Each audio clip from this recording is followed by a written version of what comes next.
കുറഞ്ഞ വിലയിൽ ഗുണമേന്മയുള്ള ഭക്ഷണം ജനങ്ങൾക്കെത്തിക്കുക എന്ന ലക്ഷ്യത്തോടെയാണ് ജയിൽ വകുപ്പും കേരള സംസ്ഥാന സഹകരണ ടൂറിസം ഫെഡറേഷനും സംയുക്തമായി സംരക്ഷണ പദ്ധതി ആരംഭിച്ചിരിക്കുന്നത്.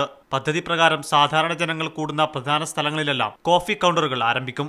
ജനകീയമായ ജയിൽ ചപ്പാത്തികൾ കുറഞ്ഞ വിലക്ക് ലഭ്യമാക്കുന്നതാണ് കൗണ്ടറിന്റെ പ്രധാന ആകർഷണം. ചായ, കാപ്പി, മറ്റ് ചെറുപലഹാരങ്ങളും ലഭിക്കും. ഇതിന്റെ ഔപചാരിക ഉദ്ഘാടനമാണ് SAT ആശുപത്രിയിൽ ആരോഗ്യമന്ത്രി VS ശിവകുമാർ നിർവഹിച്ചത്. ആശുപത്രികളെയാണ് പദ്ധതി പ്രധാനമായും ലക്ഷ്യം വെക്കുന്നത്. ഞങ്ങൾക്ക് എല്ലാ ആശുപത്രിയിലും കേന്ദ്രീകരിക്കാൻ ഞങ്ങൾക്ക് പ്ലാനുണ്ട്. അവിടുത്തെ HDSും അവിടുത്തെ എല്ലാവരും സമ്മതിക്കുകയാണെങ്കിൽ നമുക്കെല്ലാം ചെയ്യാം. ഇപ്പോൾ തന്നെ ഈ മെഡിക്കൽ കോളേജിൽ SAT അവിടെ അവർ വളരെ ഹെൽപ്ഫുള്ളായിരുന്നു.